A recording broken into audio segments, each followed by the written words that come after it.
So this is part 2 of the introduction.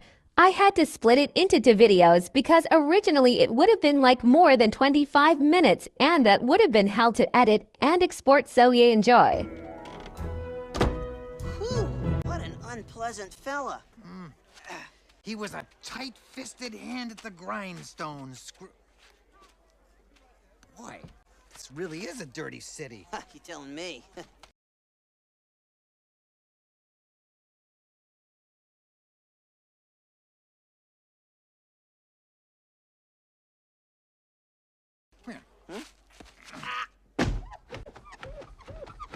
Thank you for making me a part of this.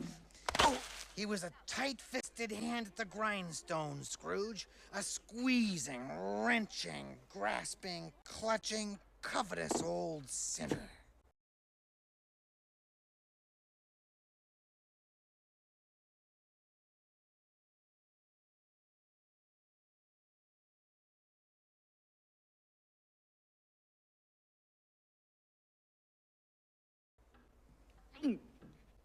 Bob Cratchit? Yes, Mr. Scrooge? Who is this? It's Mr. Applegate, sir. He's here to speak to you about his mortgage. Please, Mr. Scrooge, I know you're very angry about this, and I didn't mean to fall behind in the payments. Lord knows it being Christmas and all. Oh, please don't shout at me, sir.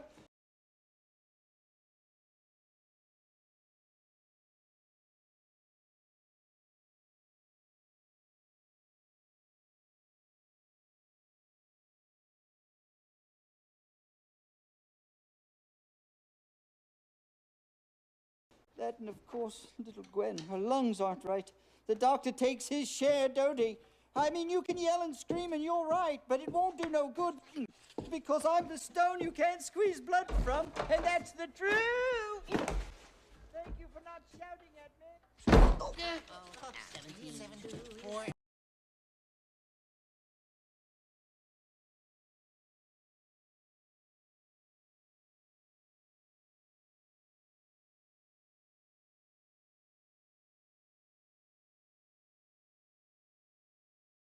Let us deal with the eviction notices for tomorrow, Mr. Cratchit.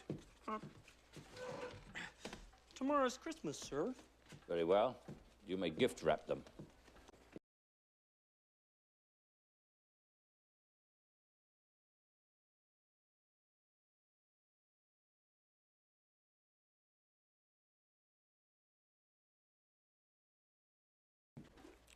Let us help you with that, Mr. Cratchit. Oh, my, there are certainly a lot today. We'll get it. Okay. There you go. Look out on that end. Come on, guys. Oh, okay.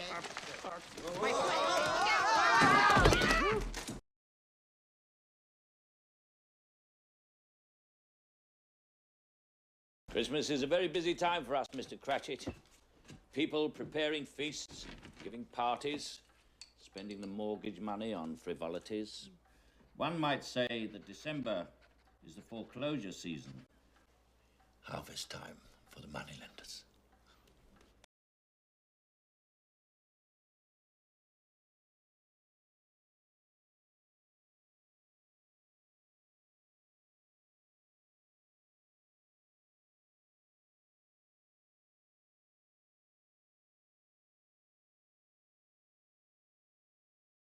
Boss, ask him. Tell him, Mr.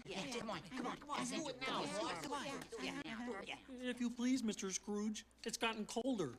And the bookkeeping staff would like to have an extra shovel full of coal for the fire. We can't do the bookkeeping. Yeah, all of our pens have turned to inksicles. Our assets are frozen. How would the bookkeepers like to be suddenly Unemployed! This is my island in the sun. I believe you've convinced them once again, Mr. Scrooge.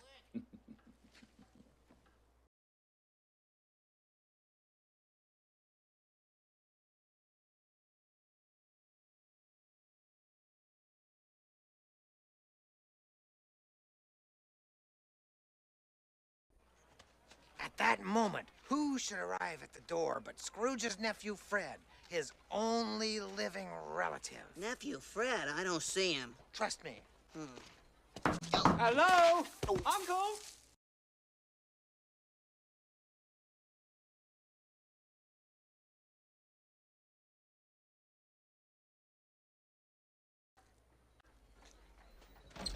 So, You're very good at that, Mr. Dickens. A Merry Christmas, Uncle Scrooge. God save you. Merry Christmas. Ah. Humbug. Quick, it'll be warmer in there.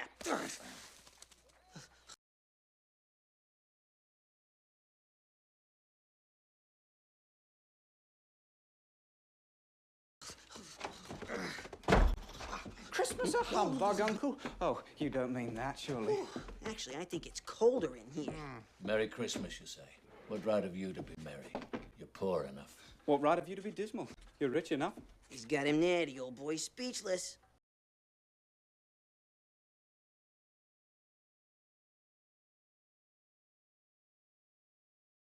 If I could work my will, every idiot who goes about with Merry Christmas on his lips would be cooked with his own turkey and buried with a stake of holly through his heart. Well, not quite speechless. Oh, Uncle. Nephew, you keep Christmas in your own way and let me keep it in mine.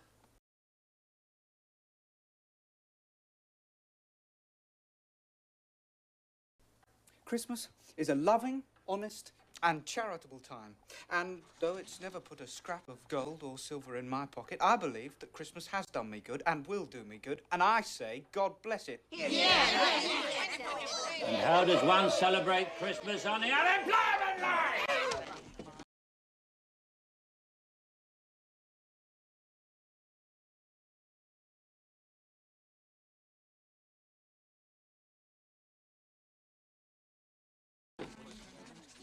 now in these times, it was customary on Christmas Eve for well-meaning gentlemen to call upon businesses collecting donations for the poor and homeless.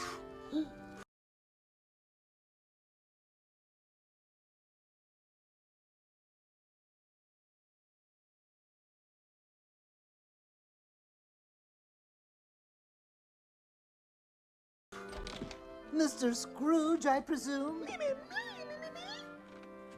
Who are you?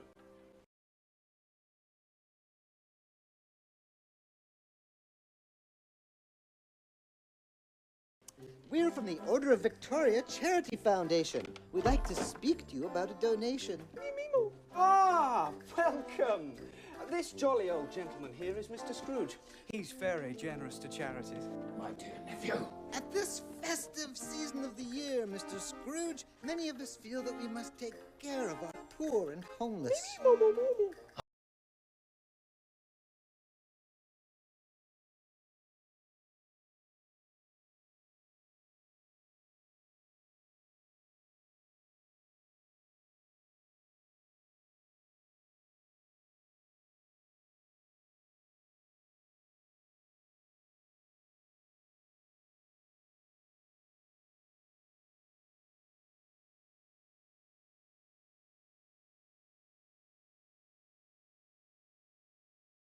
Are there no prisons, no poorhouses? Oh, plenty of those, sir.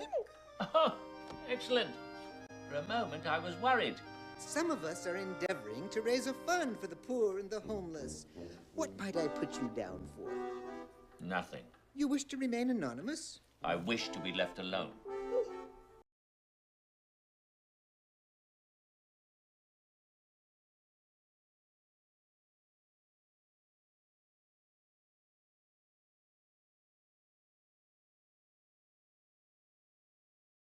I do not make merry myself at Christmas, That certainly is true. and I cannot afford to make idle people merry. That is certainly not true. Don't you have other things to do this afternoon, my dear nephew? Sadly, I do, Uncle. So I shall make my donation and leave you to make yours. Oh, thank you so very much. Oh, Uncle, come and have Christmas dinner with me and Clara tomorrow. Why ever did you get married? Why? Because I fell in love. That's the only thing in the world sillier than a Merry Christmas. It's no use, Uncle. I shall keep my Christmas humour to the last. A Merry Christmas to you and a Happy New Year. Merry Christmas, Fred. Merry Christmas, Bob. I'm back.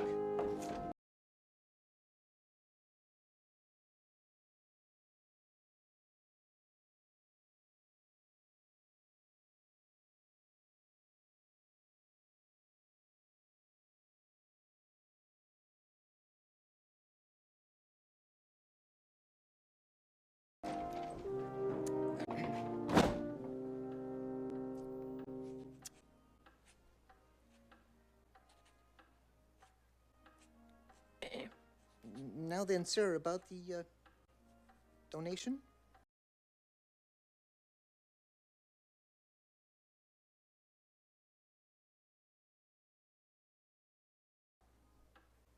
Well, now, let's see. I know how to treat the poor. My taxes go to pay for the prisons and the poorhouses. The homeless must go there. But some would rather die. If they'd rather die, then they'd better do it and decrease the surplus population. Oh, dear, oh, dear. Oh, dear. This is the door. You may use it. All right, Beaker, come along. I think we've taken enough of Mr. Scrooge's time. Oh, dear, dear, dear.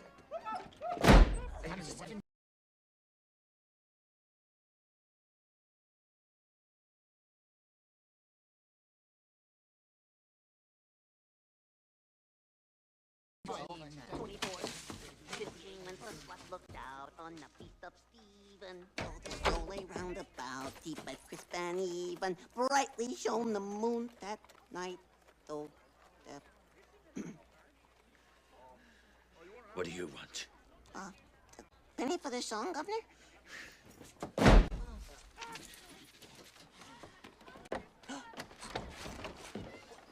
Ow! 24.